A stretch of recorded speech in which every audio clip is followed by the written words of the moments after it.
New York Times, is sex by deception a form of rape?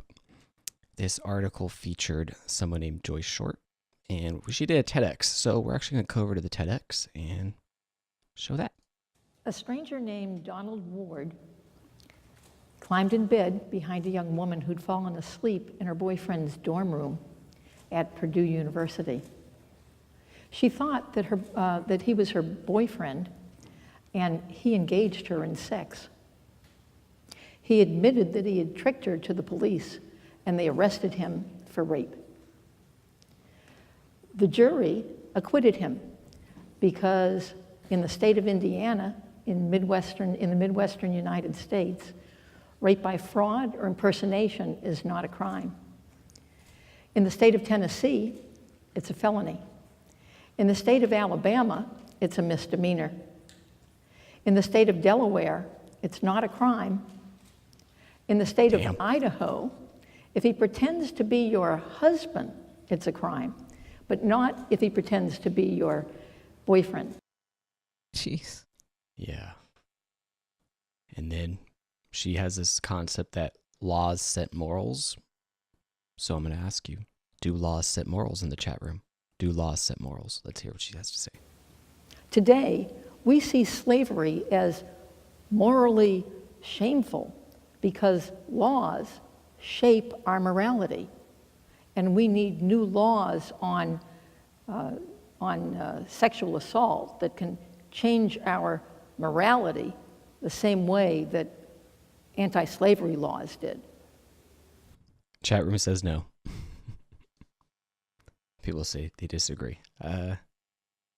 Yeah, I would disagree with her too. Yeah. But interesting. It's one of those It's very, thought-provoking.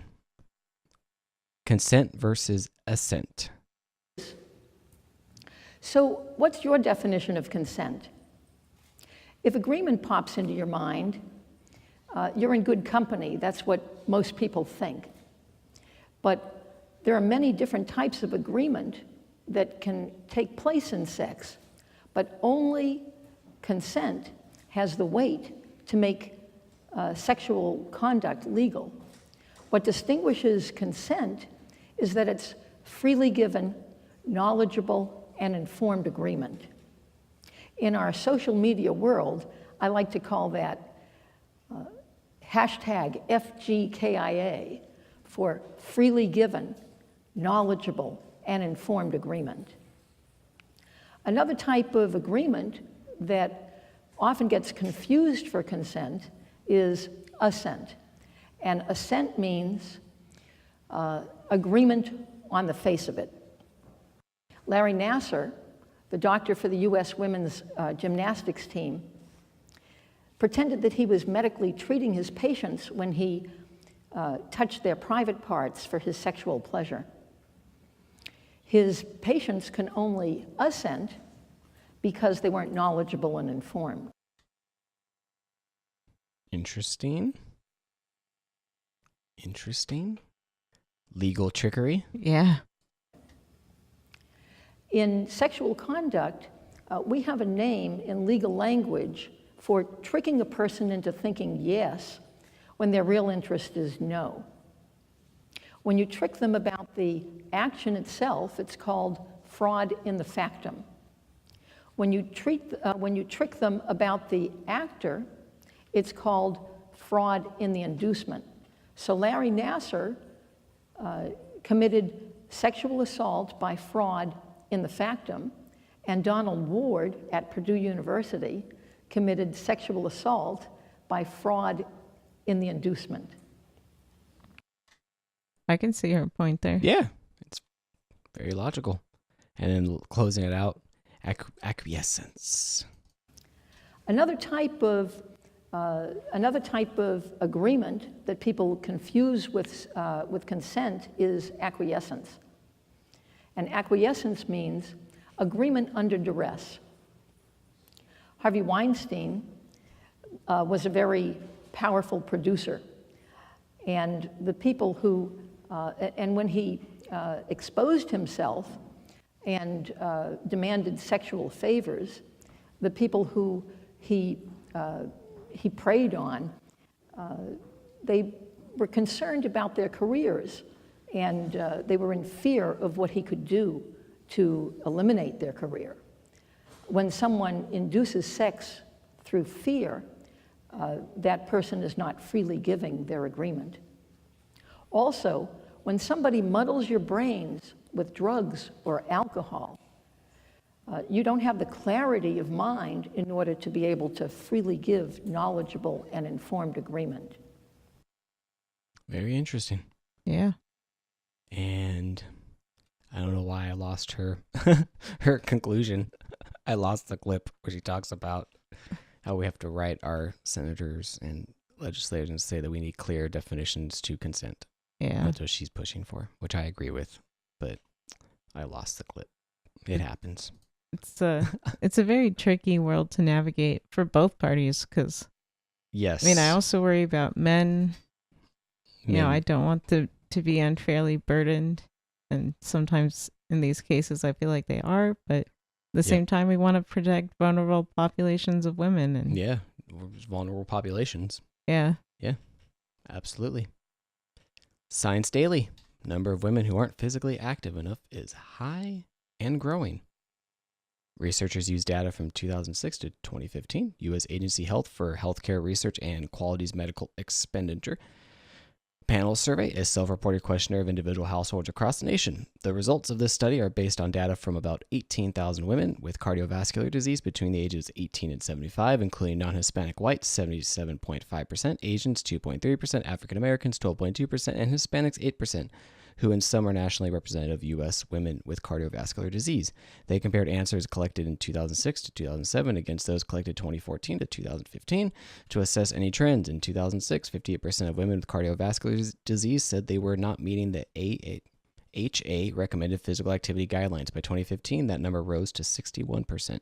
Researchers found that women ages 40 to 64 were the fastest growing age group not getting enough physical activity, with 53% reporting in 2006, 2007 not getting enough exercise, and 60% in 2014, 2015. They also found that African American and Hispanic women were more likely not to exercise enough, and women from low-income households who were enrolled in public insurance and had less high school education were also more likely to not meet recommended physical targets. The researchers cautioned that this study was not designed to show cause and effect, but to identify 10-year trends in the levels of physical activity among U.S. women across various demographic groups defined by age, race, ethnicity, and socioeconomic factors, and to describe associations of physical activity with health care costs. Lack of regular physical activity has been independently linked in scores of previous studies to a higher risk of cardiovascular disease, obesity, and diabetes. Yeah. I mean, overall, people just need to start moving more, small steps, taking the stairs. Yep, we always say it, but we're always going to continue to say it. We were really cheap pedometers, ones that don't invade our privacy. Yeah. And we go for 10,000 steps a day. That's just our arbitrary goal. It's just a number we came up with, and it seems come up with a goal and just do it. Yeah. Hit it. Science Daily, antibiotic use linked to greater risk of heart attack and stroke in women.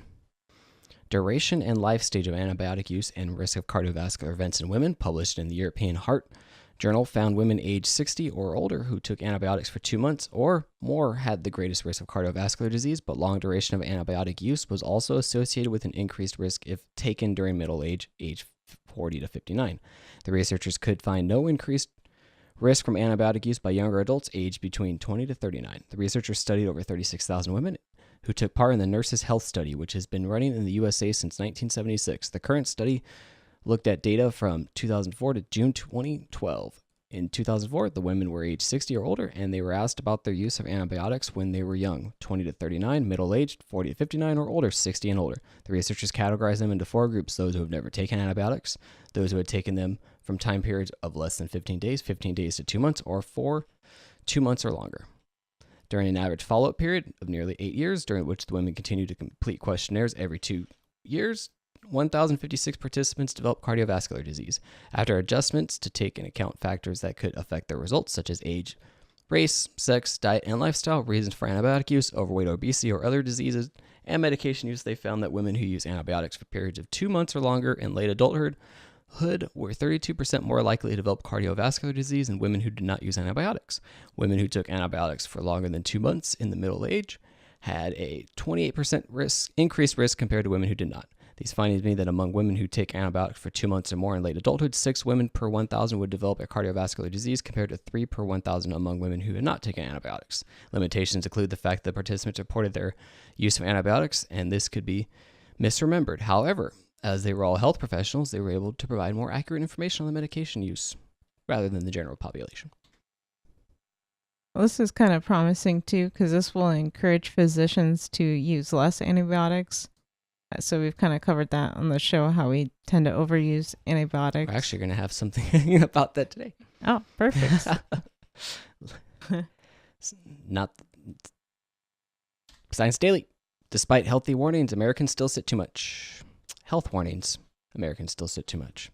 Trends in sedentary behavior among the U.S. population, 2001 to 2016, analyzed data from more than 51,000 people who participated in the National Health and Nutrition Examination Survey between 2001 and 2016, looking at 4 age groups: children ages 5 to 11 as reported by parent or guardian, adolescents ages 12 to 19, adults ages 20 to 64, and adults ages 65 and older. Race and ethnicity were defined as non-Hispanic white, non-Hispanic black, Hispanic, and other races, including multiracial.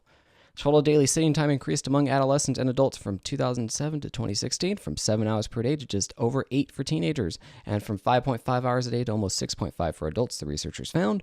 They've found most Americans spend at least 2 hours a day sitting or watching television or videos. Current ages 5 to 11, 62% spent at least that long in front of screens daily. Adolescents ages 12 to 19, that number was 59%. About 65% of adults ages 20 to 64 spend at least 2 hours watching television per day. From 2015 to 2016, 84% of adults over 65 spent at least that much time sitting and watching television, and this remained steady across the course of the study. Across all age groups, 28% to 38% of those surveyed spent at least 3 hours a day watching television or videos, and 13% to 23% spent 4 hours or more engaged in watching television. Males of all age groups, non-Hispanic, black individuals of all participants reported being obese or physically inactive were more likely. I don't know how that word got cut Are off. more likely to spend more time sitting to watch television or videos compared to their counterparts. Sorry about that. Computer screen time outside of work and school increased over this period. At least half of individuals across all age groups used a computer during leisure time for more than an hour per day in the 2 most recent years of the study, and up to a quarter of the U.S. population used computers outside of work and school for 3 hours or more. A lot of screen time. Yeah, and this ties back into our cardiovascular study of women, that everyone's just being more sedentary in general. So on their phones now. Yeah. Because you can't be active on your phone. Well, we need to start thinking about just changing our lifestyle, even just how we do work. All of us work all day behind computers. We go to school sitting all day, and then we come home, and in our leisure time, we sit. Mm-hmm. So more walking, park farther, every little bit counts. And helps. New York Times, putting down your phone may help you live longer. By raising levels of stress-related hormone cortisol, our phone time may be threatening our long-term health. And we have a video from Tech Insider, why constant smartphone use is bad for your health. Hi, my name is Dr. Rangan Chatterjee. I'm a medical doctor. I'm BBC One's Doctor in the House, and I'm author of a new book called The 4-Pillar Plan. I think that stress is a huge problem these days, and one of the biggest sources are our smartphones. That's why I'm a big fan of something called a screen-free Sabbath, this whole concept that we may have one whole day a week, if possible, where we don't go on our screens. Now, I know many of you are probably thinking that's a little bit too scary, but the benefits can be absolutely profound. One recent UK study suggested that we look at our phone 221 times a day. 221 times a day. I believe it. I believe people do it more. I know. Even more alarming is a recent study from America which says that we actually touch our phones over 2,000 times a day. It's absolutely remarkable. But why does this matter? Why does it matter? The reason it matters is because it stops us from having any off time.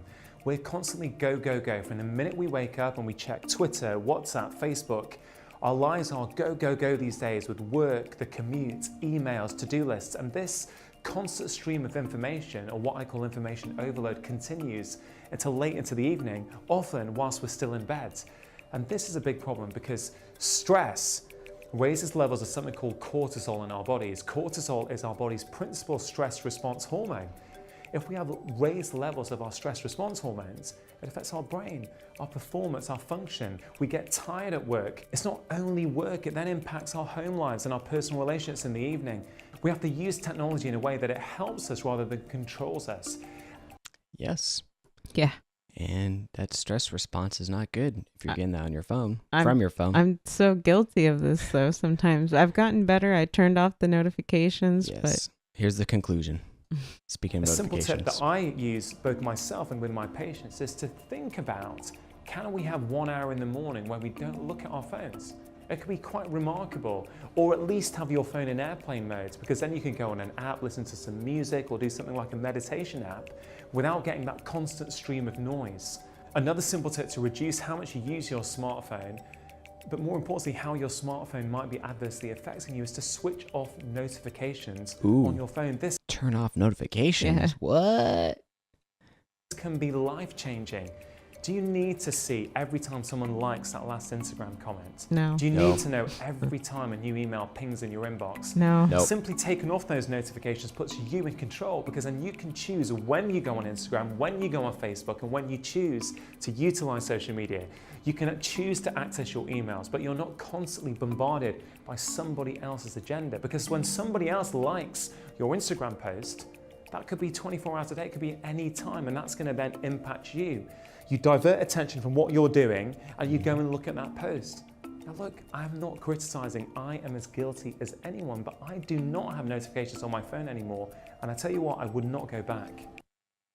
I just Yeah. had a really high thought. What? Okay, these notifications, the whole appeal to internet and Netflix and streaming, it's on-demand content. It's content when you want it. Yeah. The notifications are the opposite.